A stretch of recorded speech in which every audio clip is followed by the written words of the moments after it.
Thank you so much. It's really a pleasure to be with you today, and thanks to Cybersec and its partners for hosting this event. Can we go to the first slide, please? I think all of you know, and everyone listening knows that COVID-19, it's spread to more than 200 countries over the last 2 years. This makes it certainly one of the worst pandemics in the past 100 years. But having killed about 0.06 to 0.1% of the entire population of the world, it's also one of the top viral killers in recorded history. Yet, as bad as COVID's been, especially for people who live in some of the worst affected countries and cities and neighborhoods, new highly contagious, highly lethal, and potentially vaccine evasive variants are reminding us that this pandemic, it's far from over. And while the global focus right now around the world is on supporting national efforts to contain the coronavirus and its variants, the real battle, it's occurring in the world's tens of thousands of cities. Next slide, please. That's because the vast majority of infections and deaths around the world, some estimate more than 90%, are concentrated in cities, and often they're informal areas or slums. COVID-19, it's pushing city systems to their breaking point.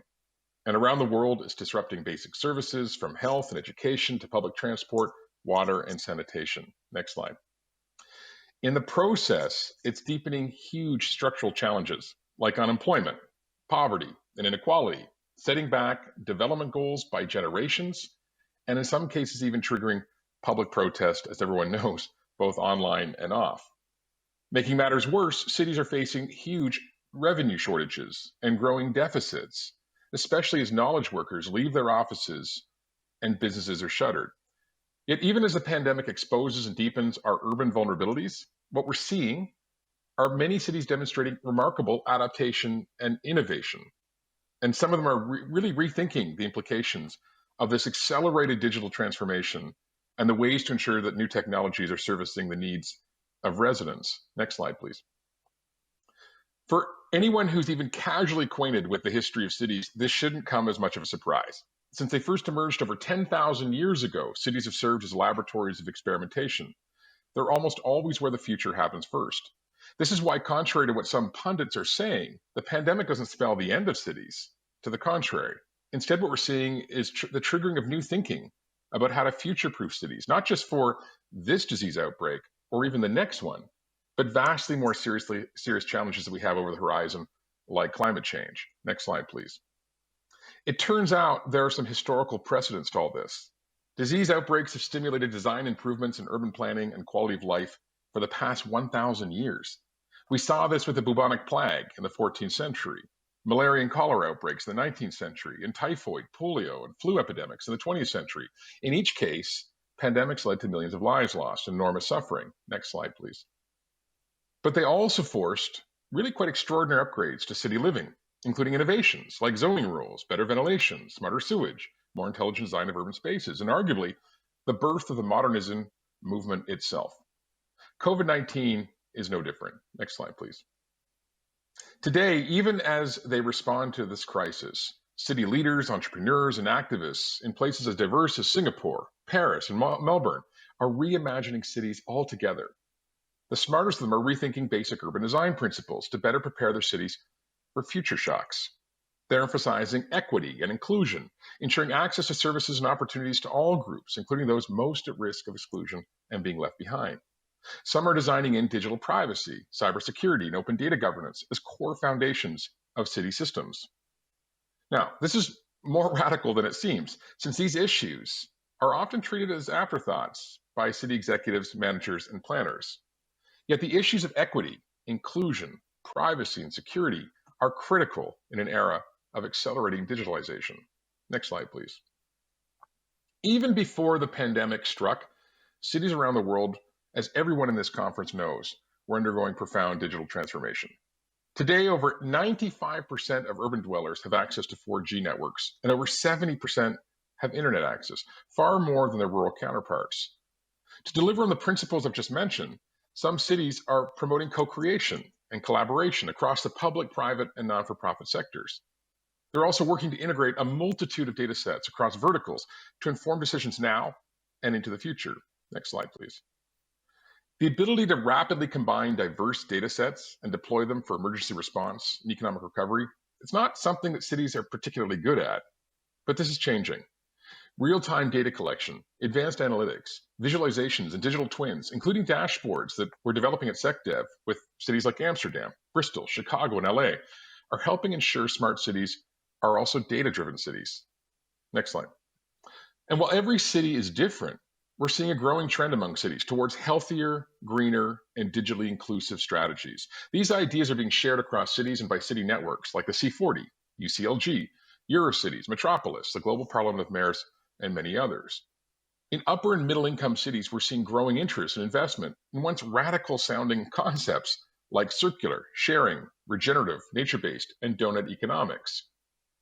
Ideas like the 5-minute neighborhood or the 15-minute city, where all human needs can be satisfied within a short walk or a bike ride, they're going mainstream in places like Shanghai, in Portland, in Paris, and even in Lagos. And these policy moves, they aren't the brainchild of enlightened mayors or savvy entrepreneurs, although that helps. Global surveys are revealing that most people in cities right now, they don't want to return to the old normal, the world of pollution, congestion, crime, and slow internet. At SecDev, we've surveyed a number of cities since the onset of the pandemic to better understand what helped them respond, recover, and rebound from COVID-19. Now, there are many factors that explain success, but 3 stood out to us. The first is a city's focus on population health. The second, an emphasis on climate readiness. And a third, and probably most important, is digital resilience. Next slide, please. Cities that are most rapidly and effectively responding to recovering from COVID-19 have adopted what you might describe as a pro-health mindset. All of them are employing or deploying new technologies to amplify their efforts. Now, the OECD has documented dozens of tech-enabled health moves across cities as varied as Seoul, Mexico, and Budapest to geolocate infections, monitor and enforce quarantines, support self-isolation, and provide residents with routine updates. COVID's actually triggered an explosion of digital tools to expand screening and diagnostics, raise public awareness, improve health monitoring, strengthen telemedicine, and target vaccines very precisely to those who need them most, and most urgently, the elderly, minority, migrant, and especially poor populations. Cities as varied as Helsinki, Dusseldorf, Tokyo, Sydney, and Vancouver have created open and anonymized data platforms to help public, private, and nonprofit providers share information and tailor services. And for the most part, cities have tried to do all this while preserving data protection safeguards. After all, if people don't trust the system, they're not going to use it. Next slide, please. At SecDev, we also found that the best prepared city leaders are using the current pandemic to prepare for an even more ominous threat, the climate crisis. As everyone knows, global warming is increasing urban heat islands and rising sea levels and threatens to make some cities, in fact, already is making some cities, uninhabitable. Most cities have also experienced record-breaking increases in the use of parks and outdoor spaces over the last 2 years. Some have experienced a surge in vertical and rooftop gardens and the pedestrianization of urban corridors. Cities like Montreal, Milan, Paris, and Valencia, they've actively expanded green spaces and green belts, increased mixed-use zoning rules, and affordable housing. They've even pulled up pavement and built more micro-mobility options. This isn't just intelligent public policy. It's fundamental to building cities' ability to weather future shocks and stresses. And it's also consistent with the latest science. The most recent IPCC report suggests that the most livable cities of the future, they're going to be carbon neutral or better, carbon negative. Cities like New York, Madrid, Rome, New Delhi, and Shanghai, they actually experienced very sharp declines in pollution during the pandemic, between 40 and 95% in greenhouse gases like carbon dioxide or nitrogen dioxide. Genuinely smart cities today, they're investing in sensor outlays to track changes in emissions, they're building renewable energy grids, they're retrofitting and building multi-purpose buildings, and of course, they're shifting to fewer, and in some cases, no cars. These kinds of measures have co-benefits because they're not just going to reduce congestion, pollution, and heat. They're also going to dramatically improve population health, lower crime, and expand well-being. Next slide, please. One of the most important findings from SecDev was that on balance, the more digitalized a city, the faster it responded and recovered from the pandemic. This is because digitalized cities are simply better placed to monitor contagion risk, enforce social distancing, and ensure continuity of services and economic activity. Think about it. Public servants and residents with high broadband connectivity and accessibility, they're able to pivot more quickly to remote working and cloud-based systems. City populations with a high level of digital literacy, they more deftly shifted to e-services, e-commerces, and online interaction. In city after city, this combination of digital connectivity and literacy, it sped up the delivery of everything from online schooling and rent relief to hackathons and incubators. Next slide, please. But of course, nothing in life is free. Digitalization is also hardly problem-free. Debates are raging in places as diverse as Bogota, Boston, and Bombay about privacy rights and the extent of coverage of broadband access. The point is that urban digitalization has a dark side, and there are at least three concerns that routinely pop up. Next slide, please. First, as cities become more digitally dependent, their attack surface also increases. Billions more IoT devices and connections translates into billions more potential vulnerabilities. Not surprisingly, city infrastructure, service providers, and residents, they're facing a dramatic escalation in cyber attacks, especially ransomware. Attacks are increasing both in scale and sophistication against primary and secondary cities alike. And we've seen this especially in the last 24 months. Next slide, please.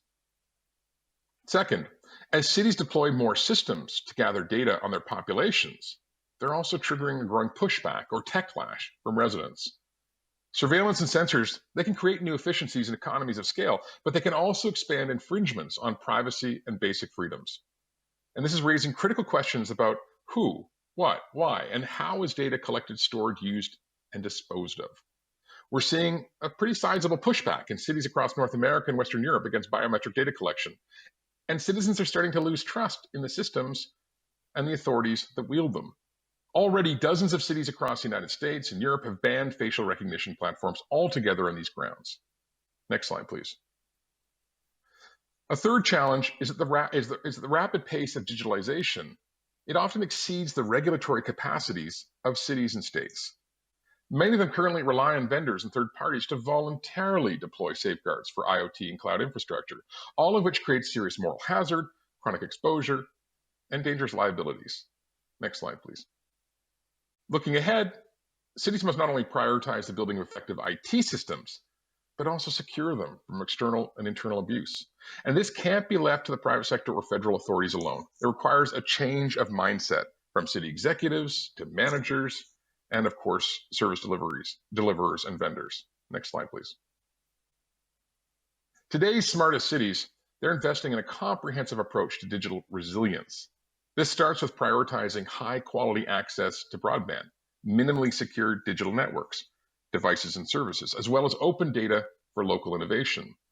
But it also entails human-centered design principles and intelligent data governance standards to ensure privacy and equity by design, not default. At the technical level, it involves adopting accessible and open application interfaces to drive more agility and interoperability in the deployment of new technologies. Next slide, please. Smart cities, they're investing in expanding connectivity, closing digital divides, digitally securing their infrastructure, strengthening data protection, or investing in digital literacy. Wise cities, they're doing all of this simultaneously. If cities are going to be ready for the current pandemic and the much more dangerous challenges on the horizon, they're going to need to become digitally resilient or go dark. Thanks so much.